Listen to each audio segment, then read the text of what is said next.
Vous pensiez probablement connaître votre star de télévision préférée, mais si c'était une émission parfaite? Derrière les sourires amicaux, les blagues à succès et les contrats de plusieurs millions de dollars, pourrait-il y avoir une froide vérité de trahison, de manipulation et même de crime? Mike Wolfe, le nom de cueilleurs américains, a paralysé une salle d'audience stupéfaite lorsqu'il s'est effondré devant le tribunal, pointant du doigt Rick Harrison. Ce n'est plus un collègue, plus un ami, mais l'homme qu'il accuse d'être responsable de la chute de Frank Fritz. Ce n'était plus une émission de télé-réalité. C'était la réalité brutale. La vérité sortait enfin de l'ombre. Certains jours, les salles d'audience se déroulent comme d'habitude. Les juges appellent le roll. Les avocats distribuent des papiers. Les accusés restent silencieux. Mais aujourd'hui, c'était différent. Aujourd'hui, tout est passé par la fenêtre, de la dignité à la légalité.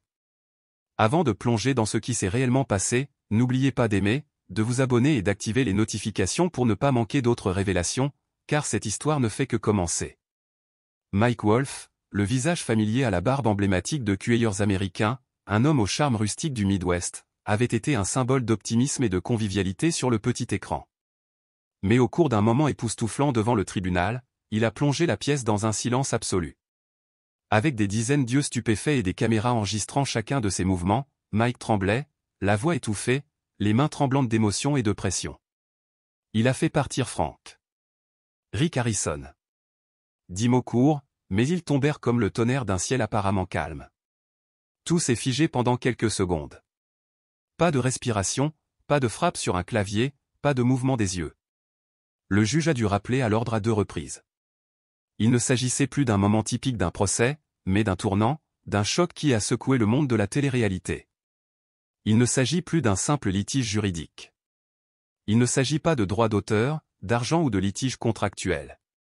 C'est une accusation publique, une déclaration sous serment. Une star de télé-réalité contre une autre. Une amitié autrefois admirée par des millions de personnes, aujourd'hui brisée en morceaux. Depuis plus d'une décennie, Mike Wolfe et Frank Fritz incarnent l'aventure, la passion et la camaraderie sur le petit écran.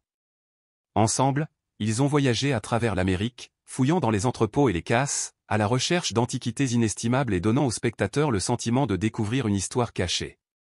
Pendant ce temps, Rick Harrison, la pièce maîtresse de Étoile de Pion, est l'incarnation de la nervosité, du calcul et de l'esprit entrepreneurial de Las Vegas, où chaque article a une histoire. 2 empires télévisuels apparemment distincts reflètent la même chose. Des hommes qui ont bâti leur carrière sur leur capacité à valoriser les choses et peut-être les gens. Mais qu'est-il réellement arrivé à Frank Fritz? Aux yeux du public, soit il se remettait d'un accident vasculaire cérébral, soit il se retirait en isolement pour se faire soigner. Mais les chuchotements ne se sont jamais arrêtés. Et maintenant, Mike Wolfe a brisé le silence, dissipant un mystère sur lequel les fans s'interrogent depuis des années. Rick Harrison, que le public considérait autrefois comme un homme d'affaires intelligent et drôle, est maintenant confronté à une révélation choquante, une tournure qui a laissé tout le monde sous le choc. Mais pour comprendre pourquoi Mike Wolfe a été obligé de s'exprimer, pourquoi il n'a pas pu cacher la vérité plus longtemps, il faut revenir au début. À l'âge d'or de la télé-réalité, des stars comme Mike, Frank et Rick n'avaient besoin ni de scénario, ni de jeu d'acteur, juste de l'esprit et d'une caméra. C'est à ce moment-là que tout a commencé. Des contrats qui s'entrelacent, des égos qui grandissent avec les audiences, puis la trahison. Peut-être que ce que les téléspectateurs considéraient autrefois comme la réalité n'était qu'une émission élaborée. En 2021, les fans ont commencé à remarquer que quelque chose n'allait pas. Frank Fritz, la moitié émouvante de cueilleurs américains, a soudainement disparu. D'abord, ce n'était qu'un épisode, puis 2, puis une saison entière. La déclaration officielle des producteurs donnait une vague raison. Problème de santé. Frank avait besoin de temps personnel pour récupérer, mais ces vagues explications n'ont fait qu'alimenter les soupçons. Des rumeurs ont commencé à circuler.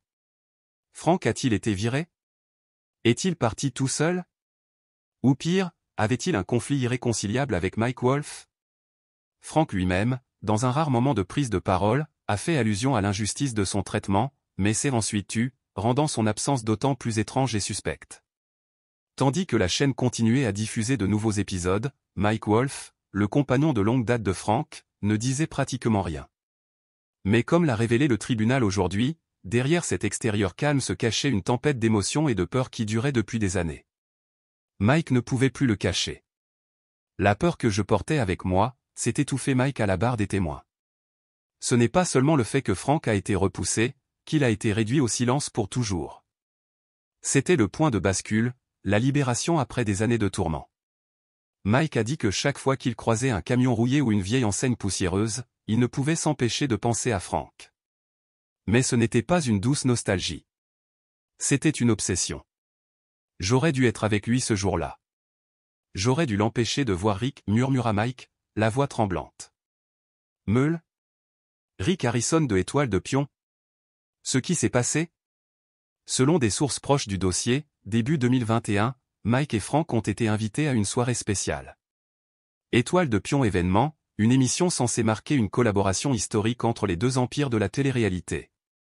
Mike a décliné l'invitation.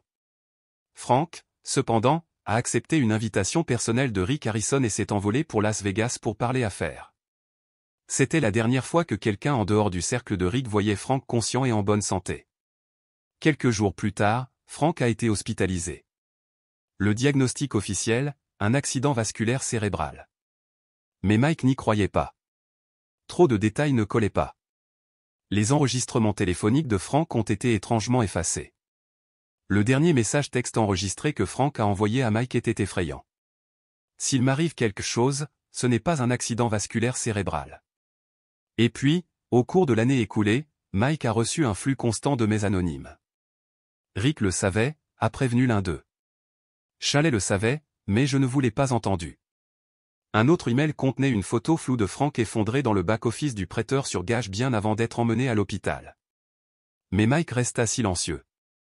Je ne voulais pas y croire, a-t-il déclaré. Rick était une connaissance, parfois même un ami. Nous avions bu un verre ensemble, discuté dans les coulisses, accepté des récompenses, et pourtant, plus il l'ignorait, plus sa culpabilité pesait sur lui. Je nettoyais le grenier et j'ai fondu en larmes, a déclaré Mike au jury. Parce qu'au fond, je le savais. Je le savais. Ce n'est que lorsque Rick a poursuivi Mike pour diffamation à la suite d'une conversation privée divulguée que Mike a décidé, si cela m'en coûte, je dirai la vérité. Frank mérite de connaître la vérité. Nous assistions donc à un drame sombre comme on n'en avait jamais vu auparavant dans la télé-réalité. Rick Harrison, autrefois le roi du prêteur sur gage, l'incarnation de la nervosité et de la grâce, se couvre désormais le visage, essayant de se protéger des révélations de plus en plus choquantes. À l'extérieur du palais de justice, les fans se sont rassemblés avec des pancartes indiquant « Justice pour Frank ». D'autres brandissaient tranquillement des pancartes sur lesquelles on pouvait lire « Mike, nous croyons en toi ». Sur les réseaux sociaux, les anciennes vidéos sont scrutées image par image. Chaque froncement de sourcils, chaque regard, Rick est désormais analysé, comparé. Des questions sont posées. Des réponses sont exigées. Et le plus effrayant, c'est que ce n'est que le début. Des secrets autrefois enfouis sous le faste de la télé-réalité, qui sont maintenant lentement découverts. Et une chose est plus claire que jamais. La vérité, aussi douloureuse soit-elle, doit être révélée au grand jour. Et cette idée, un univers de réalité unifié de cueilleurs américains et étoiles de pion, n'était pas seulement une ambition télévisuelle. Il s'agissait d'un plan à long terme soutenu par des forces dont l'influence allait bien au-delà du petit écran. Des producteurs puissants, des dirigeants avides de profit et des investisseurs obscurs qui considéraient la télé-réalité non pas comme une forme d'art, mais comme un moyen de gagner de l'argent. Ils ne voulaient pas créer un seul spectacle. Ils voulaient créer un empire du divertissement global, une marque culturelle américaine vivante qui pourrait toucher tous les groupes démographiques. Mais comme tout empire bâti trop vite et trop haut, des fissures commencèrent à apparaître dans ses fondations. Le conflit latent entre Mike et Frank, caché derrière les sourires et les plaisanteries pleines d'esprit à l'écran, était désormais amplifié sous la pression des mains dans les coulisses. Frank, autrefois le cœur chaleureux et l'âme humaine de cueilleurs américains, a commencé à se sentir comme une relique perdue dans le spectacle même qu'il avait contribué à créer. Pendant ce temps, Rick Harrison, avec son regard froid et ses talents de négociateur de sang-froid, est devenu de plus en plus le nom privilégié lors des réunions secrètes où se décidait le sort des deux marques. Le tournant s'est produit début 2021, lors d'une réunion secrète tenue dans une station isolée du Nevada. Mike a refusé l'offre de coopération, estimant que cela allait à l'encontre de l'esprit original de la série. Frank était différent. Il a dit oui, peut-être pour l'argent, peut-être par désir de plus de reconnaissance. Mais cette décision l'a placé au centre d'un réseau plus sombre que quiconque aurait pu l'imaginer. Les transactions d'antiquité n'étaient que la pointe de l'iceberg d'une chaîne sophistiquée de blanchiment d'argent via l'immobilier et les produits de luxe. Des collectionneurs douteux ont commencé à apparaître, apportant avec eux des objets d'une valeur inconnue et d'une histoire introuvable.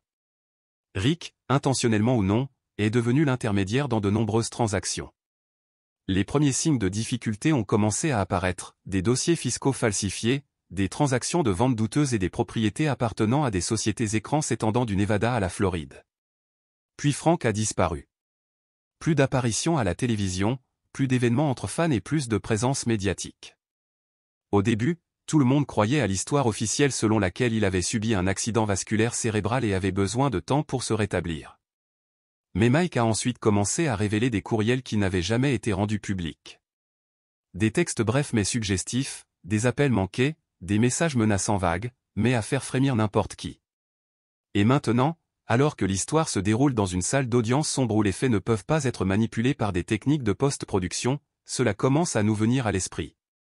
Il ne s'agit plus d'une simple histoire télévisée en coulisses. Il s'agit d'une affaire réelle avec du sang, des larmes et un héritage en jeu. Une question reste en suspens, qu'est-il réellement arrivé à Frank Fritz?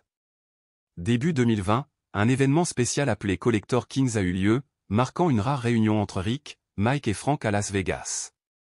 Ici, ils évalueraient ensemble les éléments les plus bizarres et historiquement significatifs jamais vus à la télévision. Le show a rapidement créé une fièvre au sein de la communauté des fans. Une poignée de main très attendue entre deux célèbres univers de télé-réalité, Pawn Stars et American Picker. Les réseaux sociaux ont explosé. Le public était plein d'attentes. Et pour History Channel, c'était une étape en or pour affirmer sa position sur le marché de la télévision libre.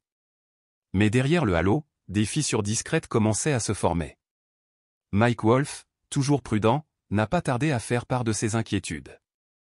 Selon lui, le spectacle était trop tape à accent grave-l'œil, trop théâtral, s'écartant des valeurs originales des American Pickers, où la passion pour l'exploration historique et les conversations rustiques étaient les principaux facteurs. Frank Fritz, lui, y voyait une occasion en or de revenir sur le devant de la scène après une longue période d'obscurité. Il était impatient, espérant même surpasser Mike en termes d'attrait public. Rick Harrison, propriétaire de Pawn Stars et également l'un des puissants producteurs, semblait voir le potentiel de tirer Frank à ses côtés. Dans un email divulgué, Rick a écrit « Faisons-le. J'ai quelque chose de spécial pour Frank. » Au début, cette déclaration n'était qu'un encouragement. Mais plus tard, c'est devenu un signe suspect, ouvrant une série d'événements mystérieux. Des sources proches de lui ont déclaré que Frank s'était rendu secrètement à Las Vegas au moins 2 fois en 2021, ce qui ne figurait pas sur le programme de History Channel. Apparemment destinées à discuter des détails du spectacle, ces réunions étaient non documentées et non autorisées par la société de production. Une théorie se forme. Frank négocie un accord pour revenir à la télévision, mais cette fois sans Mike, une contre-attaque pour échapper à l'ombre de son ancien partenaire. Eric, qui a transformé le petit prêteur sur gage de sa famille en un empire médiatique, est le seul assez puissant pour y parvenir. La question est, cela sera-t-il perçu comme une trahison de la part de Mike? Les choses commencent à devenir floues. Les derniers messages de Frank, selon ses amis, sont de plus en plus désorganisés et paranoïaques. Une fois, il a laissé un message vocal au milieu de la nuit, chuchotant comme s'il avait peur que quelqu'un l'entende. Ils sont après moi. Rick n'est pas celui qu'il prétend être. Le message a disparu du téléphone du destinataire quelques jours plus tard. Personne ne sait pourquoi. Était-ce une erreur système ou était-ce une gomme intentionnelle? Pourtant, les journaux sont restés silencieux. Rick a continué à filmer comme si de rien n'était.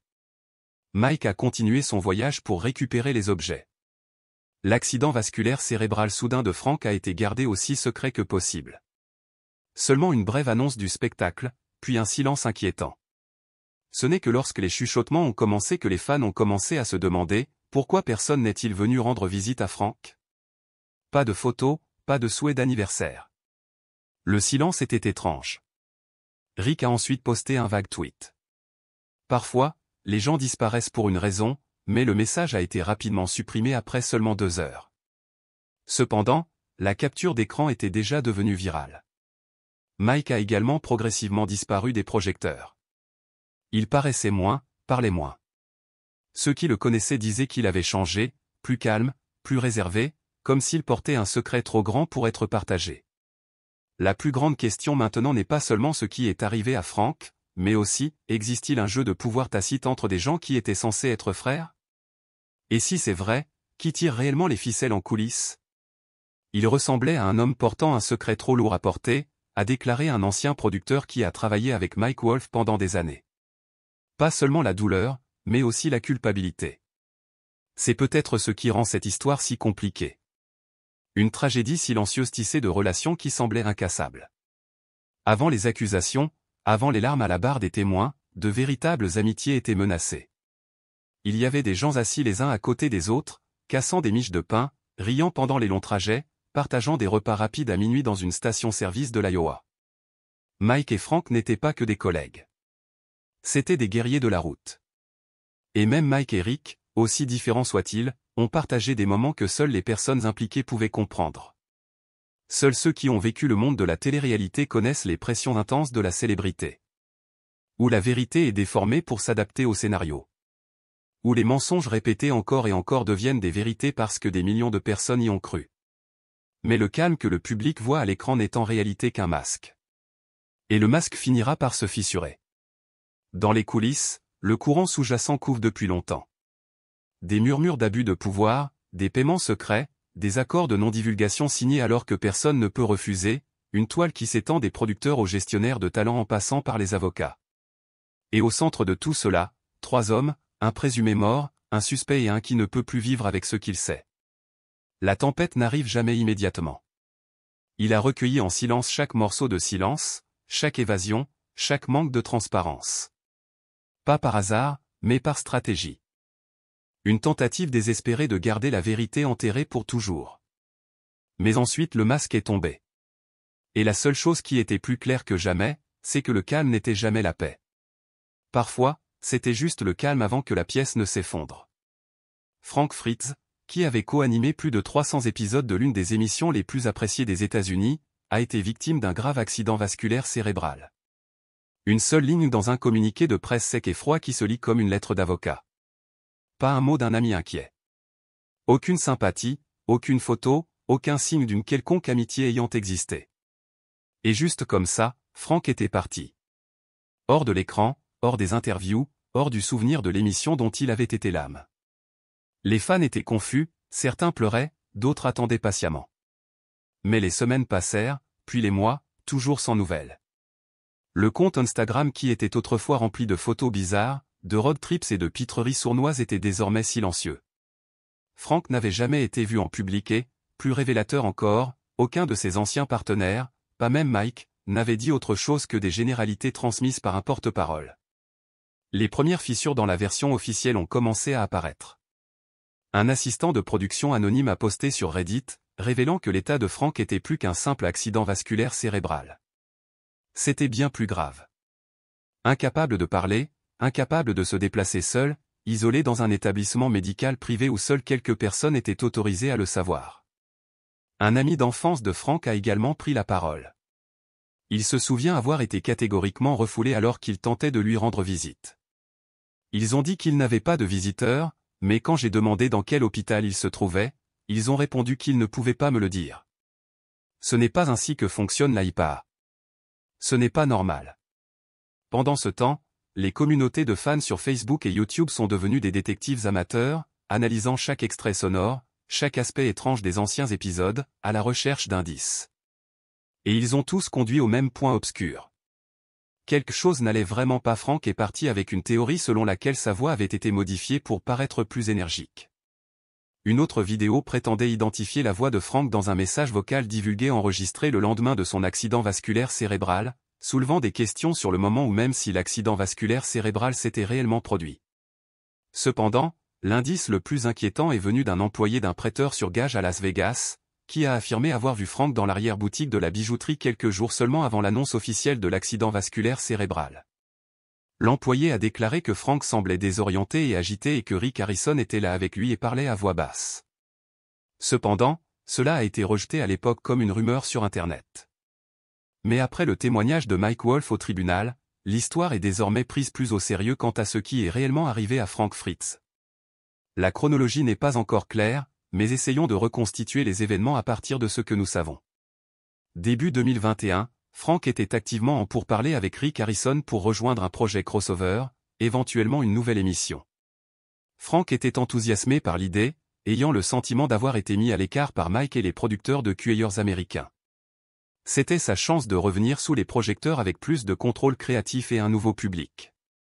Il s'est rendu à Las Vegas à 2 reprises sans publicité, sans apparition publique et sans publication sur les réseaux sociaux. Ses proches ont déclaré qu'il semblait particulièrement prudent. Après le 2e voyage, Frank a commencé à ne plus répondre à son téléphone et ses amis craignaient qu'il soit confronté à des problèmes personnels. Certains messages devenaient brefs et vagues, comme « occupé » ou « tout va bien », mais manquaient de son humour caractéristique. Quelques jours plus tard, la nouvelle que Frank avait subi un accident vasculaire cérébral et avait été hospitalisé a fait comprendre à Mike Wolf que quelque chose n'allait pas. Mike, qui connaissait Frank depuis plus de 2 décennies, a commencé à avoir des soupçons. Il passait plus de temps sur la route qu'avec leur famille. Lorsqu'il a entendu parler de l'accident vasculaire cérébral de Frank, Mike a eu l'impression que c'était un prétexte pour cacher une partie de la vérité. Déterminé à le découvrir, Mike a contacté des amis communs, appelé des hôpitaux et a même engagé un enquêteur privé pour découvrir où Frank était soigné. Les conclusions de l'enquête n'ont fait qu'accroître ses inquiétudes concernant les rapports médicaux contradictoires et les documents judiciaires scellés. Le plus inquiétant était la vidéo de surveillance d'un établissement où Frank était censé se rétablir, mais il ne s'est jamais présenté. Les craintes de Mike grandissaient à mesure qu'il suivait la chronologie. La dernière photo connue de Frank a été prise dans un restaurant de Vegas juste un jour après avoir rencontré Rick. Frank avait l'air fatigué, décharné, ses mains tremblaient et il touchait à peine à sa nourriture.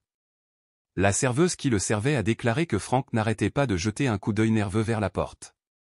Interrogée plus tard, elle a déclaré que Frank avait dit quelque chose d'étrange, « Si je ne suis pas là la semaine prochaine, dites à tout le monde pourquoi ». Elle n'y a pas beaucoup réfléchi jusqu'à ce qu'elle voie le visage de Frank aux informations dans l'Iowa, des mois plus tard. La panique de Mike s'est accrue lorsqu'il a reçu des emails anonymes provenant de comptes jetables, des appels sans identification de l'appelant et même une note laissée à l'extérieur de son magasin disant simplement « Laissez tomber. Vous ne voulez pas finir comme lui ». Mike a le sentiment que quelque chose de très grave se passe. La goutte d'eau qui a fait déborder le vase est venue lorsque la famille de Frank aurait été forcée de signer un accord de non-divulgation d'un cabinet d'avocats tiers qui pourrait avoir des liens avec l'entreprise de Rick Harrison. L'entreprise fait désormais l'objet d'une enquête judiciaire. Mike révèle qu'il a apporté avec lui une clé USB contenant des copies de tous les messages, photos et indices numériques qu'il a collectés au cours des derniers mois. Lorsqu'il le remet aux enquêteurs, il commence à rassembler les horribles preuves qui suggèrent que l'accident vasculaire cérébral de Frank n'était peut-être pas naturel. Les rapports médicaux sont contradictoires. Des documents importants ont été falsifiés et certains signes indiquent que quelqu'un tente de faire disparaître Frank. La théorie actuelle est que Frank pourrait avoir été empoisonné ou mis sous sédation avec une substance suffisamment forte pour créer un état semblable à un accident vasculaire cérébral, pas mortel, mais suffisamment pour le blesser de façon permanente et le rendre incapable de parler ou de témoigner, le forçant à garder le silence sur une affaire qui a mal tourné. La question est, Frank est-il victime de chantage? Sait-il quelque chose qu'il ne devrait pas savoir? Même si la réponse n'est pas claire, les motivations commencent à se former.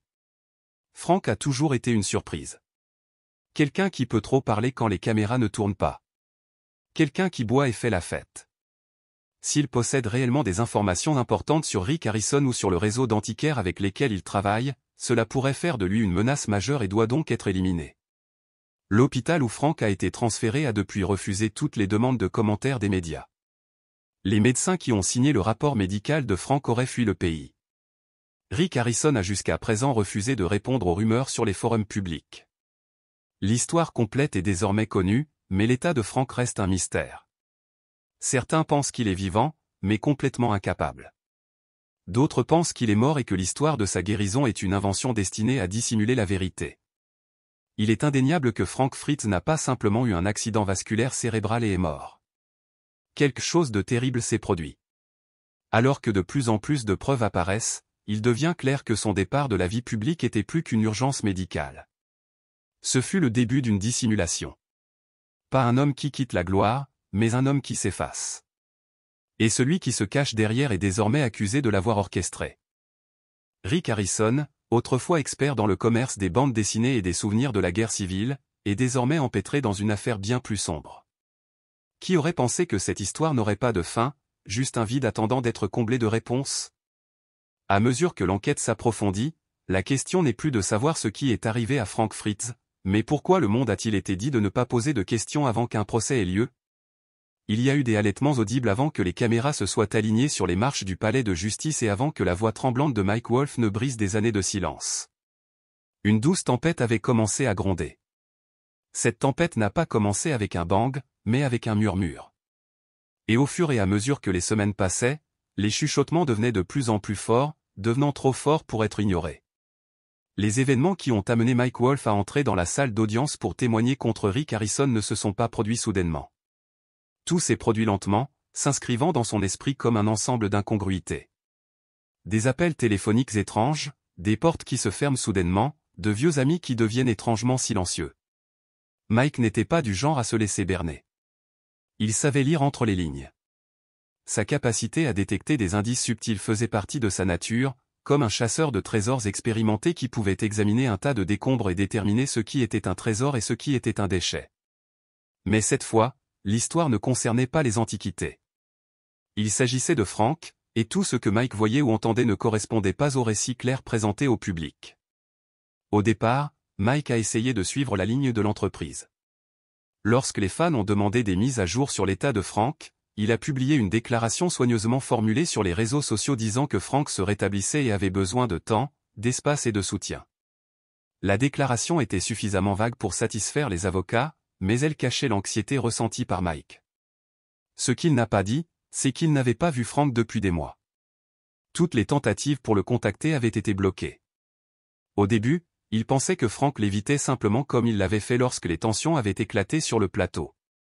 Mais cette fois, c'était différent. Frank ne se contentait pas de l'éviter.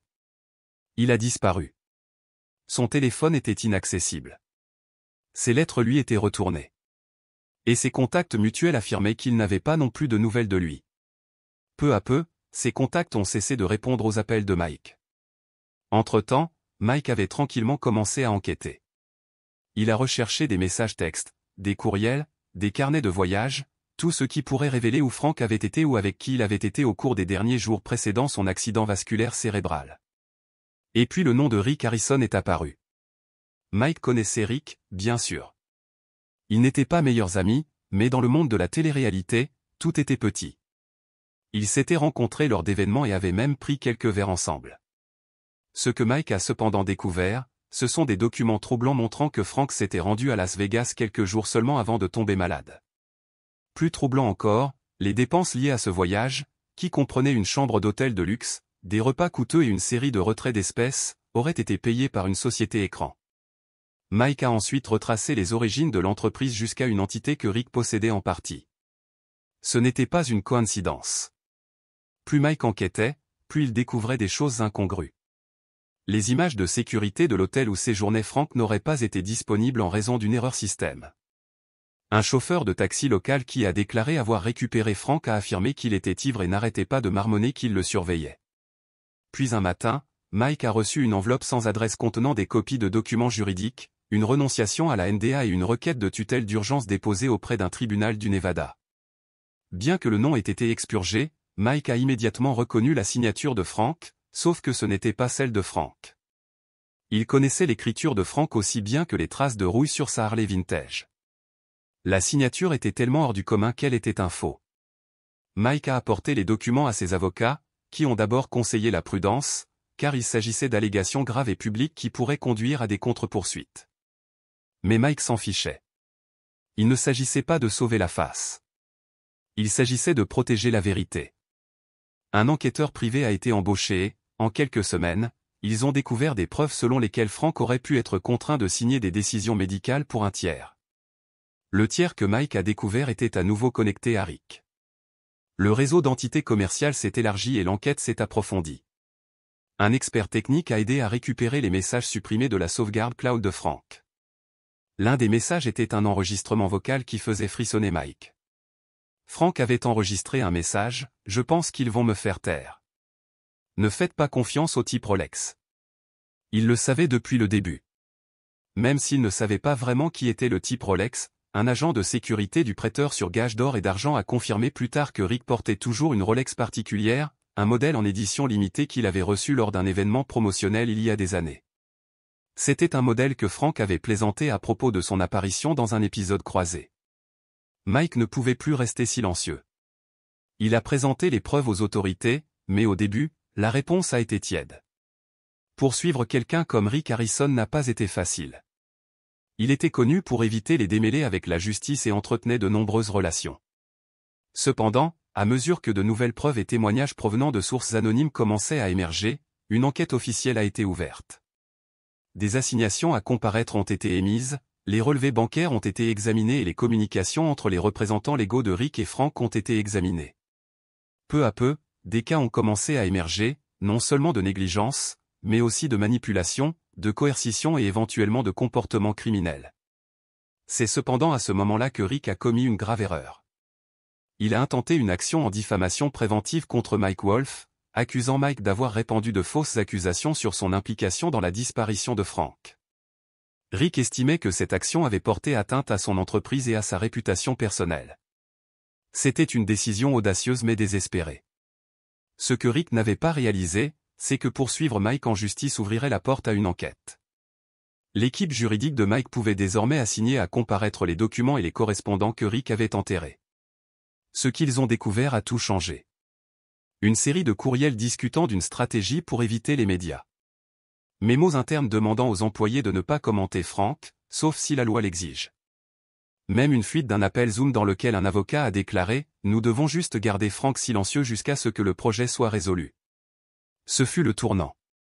En quelques jours, la poursuite civile s'est transformée en enquête criminelle. Mike a été invité à témoigner sous serment et plusieurs témoins se sont présentés. Le FBI a commencé à se coordonner avec les enquêteurs de l'État et, finalement, un grand jury a été convoqué. De graves accusations de complot en vue de commettre une fraude et d'entrave à la justice ont été déposées. Le plus grand soupçon en particulier est que Frank n'a pas souffert d'une urgence médicale naturelle, mais qu'il a été délibérément blessé pour le faire taire. Même si cette théorie n'a pas été prouvée, elle est suffisamment solide pour justifier une condamnation. L'enquête s'est poursuivie et Rick a été assigné à comparaître. Il s'est présenté à une réunion avec une équipe d'avocats, est resté silencieux et a invoqué son droit au titre du 5e amendement pour refuser de répondre aux questions. Mais le mal était fait. L'opinion publique a changé du jour au lendemain. Les réseaux sociaux ont explosé avec des hashtags comme #Justice 4 rank et #WhatDidRickDo. Les anciens acteurs et équipes des deux séries ont commencé à s'exprimer, certains vaguement, tandis que d'autres ont fait des déclarations directes. L'ami de confiance de Rick, Shumi, a publié un message énigmatique sur Instagram. Tout ce que vous voyez à la télévision n'est pas réel, et tous ceux qui vous sourient ne sont pas forcément vos amis. Une date d'audience a été fixée, à mesure que les médias reprenaient l'histoire, la salle d'audience est rapidement devenue le centre d'une tempête médiatique. Les manifestants se sont présentés avec des pancartes et les fans ont campé à l'extérieur dans l'espoir d'apercevoir Mike. Les journalistes dévalaient les marches en courant, avides de nouveaux détails. Finalement, Mike Wolf est entré dans la salle d'audience vêtu d'un simple costume sombre avec une barbe bien taillée et des yeux fatigués et lasses. Il a pris la parole, les yeux du monde entier étant rivés sur lui alors qu'il prononçait les mots qui allaient briser des années de silence. Mike a commencé à tout raconter, la dissimulation, les faux documents, les messages vocaux de Frank, les menaces anonymes, les courriels et les images supprimées, les faux documents. Ce sentiment ne l'a jamais quitté. Et puis il a prononcé les mots que le monde attendait. Rick Harrison a tué Frank Fritz. Je ne sais pas s'il l'a fait directement ou par l'intermédiaire de personnes qu'il a embauchées, mais je sais qu'il l'a fait, et je ne garderai plus ce secret. La salle d'audience est devenue silencieuse. Pas un murmure, pas un halètement, juste un silence si lourd qu'il semblait secouer l'air. Le juge a ordonné à l'avocat de Rick de s'y opposer et les médias se sont précipités pour couvrir l'histoire. Dans une petite ville du Midwest, une famille assise devant une vieille télévision s'est mise à pleurer. Parce que ce n'était plus seulement un reportage télévisé. C'était la vérité, la justice et enfin la réponse à la question que des millions de personnes se posaient depuis des années, qu'est-il réellement arrivé à Frank Fritz ? Lorsqu'une personnalité publique brise son silence, cela prend généralement la forme d'une conférence de presse, d'une interview télévisée ou peut-être d'une publication soigneusement rédigée sur les réseaux sociaux. Mais pour Mike Wolff, la vérité ne vient pas d'une équipe de relations publiques ou d'excuses préparées pour les caméras. Cela provenait d'un journal manuscrit. Certaines pages étaient enroulées dans des cahiers de motel, d'autres glissées dans les marges de vieux guides. C'était l'élément de preuve clé dans toute l'affaire contre Rick Harrison. Il n'a pas été écrit pour que quelqu'un d'autre puisse le lire. Mike a commencé à l'écrire après le supposé accident vasculaire cérébral de Frank. Dans les jours et les semaines qui ont suivi, alors que le silence devenait trop pénible à supporter, les entrées sont devenues brutes, non filtrées, parfois décousues, mais non sans intensité. Ce qui manque au journal en termes de finition, il le compense par sa clarté émotionnelle. Il ne s'agit pas seulement d'un homme confronté à la douleur, mais d'un homme confronté à la vérité. Une vérité terrifiante à admettre à haute voix. Les entrées du journal, maintenant présentées comme preuve au tribunal, révèlent de profonds secrets et montrent un homme s'effondrant lentement sous le poids de la peur et du doute. La première entrée a été faite le 18 mars, 3 jours seulement après que Mike ait appris que Frank avait été hospitalisé suite à un accident vasculaire cérébral. Frank a eu un accident vasculaire cérébral. C'est ce qu'ils disent. Mais quelque chose ne va pas, a écrit Mike. Je ne sais pas comment l'expliquer, mais j'ai l'impression qu'une mélodie est fausse. Vous ne pouvez pas lui donner de nom, mais vous savez que quelque chose ne va pas. Et à partir de là, les entrées sont devenues plus erratiques. Mike a commencé à enregistrer des tentatives infructueuses pour contacter Frank, des appels à l'hôpital au contact avec des amis communs et même à l'envoi de lettres à la sœur de Frank qui n'ont jamais reçu de réponse. Une entrée de journal particulièrement obsédante disait « J'avais l'impression de crier dans un canyon et il n'y avait aucun écho, comme s'il était parti, mais personne ne voulait l'admettre. » Le ton des entrées du journal a changé avec le temps. Mike a commencé à remettre en question la version officielle plus directement. L'une des entrées du journal décrit un appel à minuit provenant d'un numéro anonyme. La voix à l'autre bout du fil ne s'est pas identifiée. Mais le message était clair. Tu ne veux pas creuser trop profondément. Ignore-le simplement. Il sera mieux ainsi. L'appel n'a jamais été retrouvé, mais la réponse de Mike a été immédiate. Il a acheté un petit coffre-fort et a commencé à tout archiver. Email, capture d'écran, messages vocaux et journal lui-même. Les entrées du journal portaient moins sur la matinée que sur la documentation des événements. Mike a commencé à suivre la chronologie, notant les incohérences et toutes les interactions qui semblaient suspectes. Une entrée de journal dit « J'ai encore vu ce SUV noir devant le magasin, pour la 3e fois cette semaine. Vitre teintée, plaque hors état, juste assis là à regarder. » Mais ce n'était pas seulement de la paranoïa. Mike a commencé à reconstituer une histoire que personne d'autre ne voulait admettre. Frank n'avait pas seulement eu un accident vasculaire cérébral, mais avait été délibérément blessé. Et pire encore, quelqu'un de puissant et d'influence a tout orchestré. Un article de journal rédigé près de 6 mois après la disparition de Frank ressemble à un thriller psychologique. Le 4 septembre, j'ai rêvé de Frank dans l'arrière-boutique du prêteur sur gage, affalé sur une chaise, les yeux grands ouverts, mais ne voyant pas. La voix de Rick derrière moi était calme, presque ennuyée. Il devrait se taire. Je me suis retourné et Rick n'était pas là. Il y avait juste un miroir et je me regardais.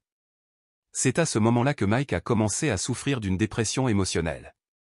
Des amis ont remarqué qu'il devenait plus calme, plus renfermé. Il a arrêté de faire des apparitions publiques et le ton du spectacle a radicalement changé. Mike semblait moins enthousiaste, moins engagé, ce qui faisait croire aux téléspectateurs qu'il était simplement fatigué ou ennuyé. Il ne se rendait pas compte qu'il se débattait intérieurement. Les entrées du journal au cours de cette période reflètent un homme aux prises avec la culpabilité. Mike a écrit la même phrase encore et encore. J'aurais dû le voir venir. Il s'en voulait d'avoir laissé Frank aller seul à Vegas. Il se demandait si son silence était la raison pour laquelle tout cela s'était produit. Si j'avais dit quelque chose plus tôt, il n'aurait eu aucune chance. Cependant, il y avait aussi un sentiment de défi dans les notes du journal. Alors que Mike commençait à rassembler des preuves, il a utilisé le journal comme feuille de route et comme forme d'autoprotection. Il savait que si quelque chose lui arrivait, le journal raconterait son histoire. Mike a copié et caché les pages à différents endroits. Une entrée de son journal disait « Si vous lisez ceci, je ne serai probablement pas au tribunal. Ne les laissez pas enterrer la vérité avec moi. » Au début du procès, le journal comptait plus de 200 pages, comprenant des copies de documents, des photos de Frank prises dans les semaines précédant son accident vasculaire cérébral, ne montrant aucun signe de maladie, et des impressions de transactions financières suspectes. Une partie du journal comprenait également une liste de noms d'associés présumés de Rick Harrison, dont certains ont ensuite été convoqués pour être interrogés par les enquêteurs. L'histoire de Mike Wolfe, enregistrée dans son journal, n'est pas seulement des lignes sèches, mais des notes vives d'une lutte intérieure remplie de douleur, de doute et de culpabilité. Chaque entrée du journal, chaque petit détail enregistré par Mike semble être une confession, une tentative incessante de découvrir la vérité derrière des événements étranges et douloureux. Depuis les premiers jours après l'accident vasculaire cérébral de Frank jusqu'aux mois qui ont suivi, lorsque Mike s'est senti piégé dans un monde de secrets et de dissimulation, son journal est devenu le seul endroit où il pouvait exprimer tout ce qui lui déchirait le cœur. Chaque entrée du journal révélait peu à peu des doutes, des événements inhabituels que personne ne voulait admettre. L'appel téléphonique anonyme, l'étrange avertissement que Mike reçoit de ne pas creuser trop profondément, tout cela soulève la question, quelqu'un manipule-t-il la vérité ou cache-t-il délibérément ce qui est réellement arrivé à Frank? Des détails comme les étranges voitures noires à l'extérieur du magasin, les appels sans réponse, ne sont que de petites pièces d'un puzzle plus vaste que Mike réalise peu à peu que c'est lui qui doit le résoudre. Cependant, la tournure terrifiante de l'histoire ne réside pas seulement dans les notes des événements, mais aussi dans la conversation entre Mike et Frank. Quelques semaines seulement avant le départ de Frank pour Vegas, Frank a fait une remarque étrange que Mike n'a comprise que plus tard. Avez-vous déjà eu l'impression que quelqu'un écrit votre histoire sans vous en dire la fin? À l'époque, Mike pensait que c'était une blague, une exagération de la part de ses amis. Mais maintenant, il comprend que Frank savait peut-être quelque chose qu'il ignorait, que quelqu'un complotait son destin et que Frank essayait de l'avertir. Au fur et à mesure que les entrées du journal continuent, Mike commence à enregistrer ses pensées, ses sentiments de culpabilité et ses auto-reproches. Il se demande constamment s'il a dit quelque chose plus tôt. Frank aurait-il pu être sauvé? Son silence aurait-il pu faire qu'il soit trop tard? Pour Mike, chaque entrée est un combat, à la fois comme preuve de ce qu'il croit être vrai et comme moyen de se protéger de la confusion et du désespoir qui l'engloutissent. Bien que parfois les entrées du journal de Mike soient de plus en plus chargées de détails confus et de soupçons d'une conspiration plus vaste, ce journal est la preuve la plus solide que Mike puisse offrir. Lorsque le procès a commencé, Mike a apporté le journal original avec lui, non seulement pour se défendre, mais aussi pour demander justice pour Frank. Alors qu'il lisait les pages à haute voix dans la salle d'audience, il n'y avait ni faste, ni éclairage de scène ni caméra, juste la simple vérité de ce qu'il avait vécu chaque jour. Et quand il arriva à la partie du rêve dans le miroir où il se voyait lui-même et personne d'autre, sa voix se brisa et il ne put contenir ses émotions. Ces derniers mots, ce journal n'est pas seulement pour moi. Il est pour Frank, pour tous ceux qui croient que la vérité compte, n'était pas seulement une dénonciation de l'injustice mais aussi une affirmation puissante de la valeur de l'honnêteté et de la justice. C'était une déclaration claire selon laquelle personne, aussi puissant soit-il, ne peut cacher la vérité pour toujours. Et à ce moment-là, alors que tout le monde dans la salle d'audience se tut, personne ne pouvait nier que Mike Wolfe avait apporté une vérité indéniable. En fin de compte, ce qu'il avait consigné dans son journal secret est devenu la preuve la plus solide de l'accusation, non seulement en raison de son contenu, mais aussi en raison de son contenu. Mike a prêté serment, s'est assis, a ajusté le micro et a regardé directement Rick, en commençant d'une voix basse mais claire. « Je n'ai jamais voulu être ici. » Cette première phrase a fait que tout le monde dans la salle d'audience s'est retourné, les épingles ont cessé de bouger silencieusement. Même la dactylographe du tribunal s'est arrêtée un instant avant de prendre des notes. À partir de ce moment-là, Mike ne se contentait pas de témoigner, mais révélait en fait une sombre histoire profondément enfouie sous la surface d'une émission de télévision apparemment inoffensive. Il commença à dresser une chronologie détaillée des événements ayant conduit à la disparition de Frank.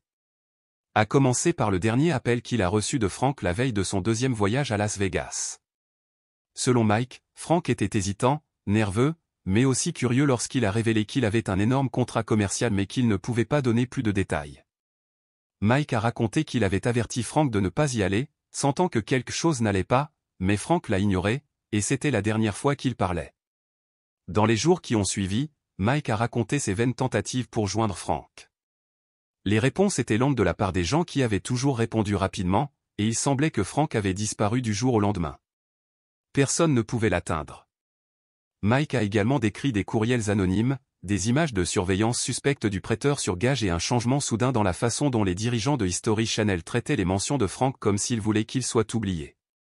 C'était comme s'ils voulaient qu'il soit un fardeau, a déclaré Mike, la voix remplie de colère.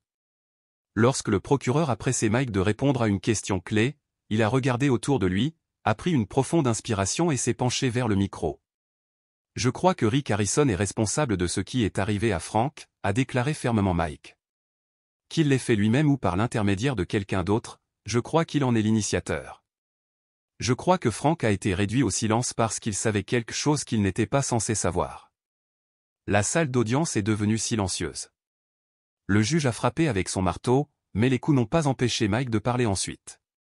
Les doigts du journaliste volèrent sur le clavier, notant chacun de ces mots alors que l'histoire commençait à se répandre et devenait ce soir-là le titre de tous les journaux.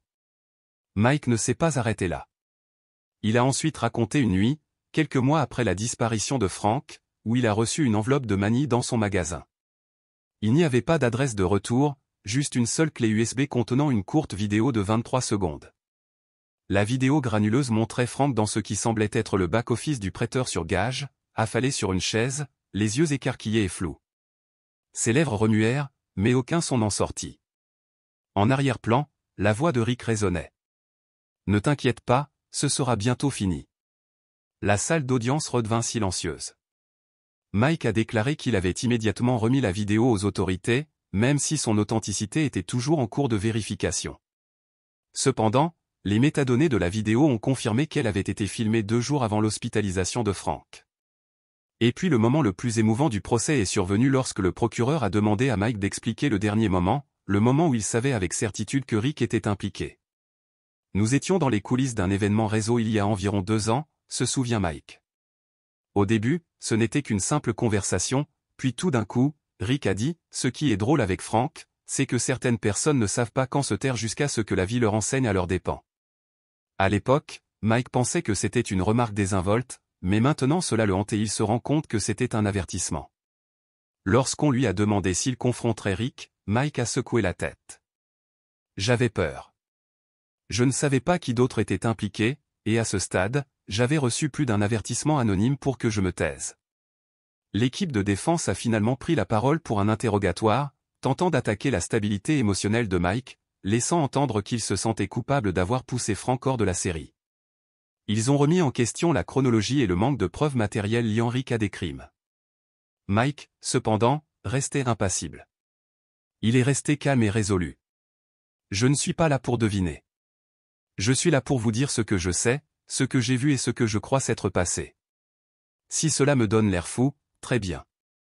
Mais si se taire signifie laisser l'histoire de Frank mourir avec lui, alors je préfère être traité de fou. Tout au long du témoignage, Rick Harrison est resté insensible.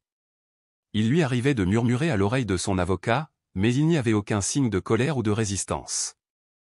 Il se contenta de regarder silencieusement l'homme qui détruisait mot pour mot l'héritage qu'il avait bâti. Après près de 4 heures tendues dans la salle d'audience, le juge a finalement demandé une suspension d'audience. Mike est descendu du podium, et il n'y a eu ni applaudissements, ni acclamations. La pièce, qui retenait son souffle à chacune de ses paroles, était désormais silencieuse, comme si chacun essayait encore de comprendre ce dont il venait de voir. Un homme qui se lève et dit une vérité que la plupart d'entre nous n'auraient jamais le courage de dire, du moins pas dans un cadre aussi solennel. À l'extérieur du palais de justice, le chaos a éclaté. Les équipes de tournage se sont précipitées pour poser des questions, les manifestants ont brandi des pancartes et les fans de Frank Fritz ont sangloté. Pendant ce temps, Mike Wolf se dirigeait tranquillement vers sa voiture, escorté par la police. Chaque pas lui paraissait plus lourd, alourdi non seulement par le poids de ce qu'il venait de révéler mais aussi par les conséquences qui s'annonçaient. Mike a nommé l'homme qu'il croyait impliqué. Une démarche qui revenait à jeter une clé dans la machine étroitement gardée de la télé-réalité. Mais son acte n'était pas simplement de faire sensation. Il s'agissait de donner la parole à Frank, son ami, son collègue, son irremplaçable compagnon de cinéma, mystérieusement tombé dans le silence. Mike a choisi d'honorer Frank en faisant la chose la plus difficile de toutes, en brisant son silence, en affrontant sa peur et en révélant une vérité que le monde n'avait jamais entendue. Les révélations au tribunal n'ont pas marqué la fin de cette histoire, mais le début de son dénouement. Alors que la défense de Rick commençait à faiblir et que le soutien du public changeait, le procès se concentrait moins sur ce qui est arrivé à Frank Fritz que sur la manière de le prouver et sur qui sera tenu responsable de son silence persistant. La valeur d'une condamnation devant un tribunal dépend entièrement de la solidité de la preuve. Le témoignage peut toucher le cœur, mais les preuves concrètes peuvent dissiper le doute.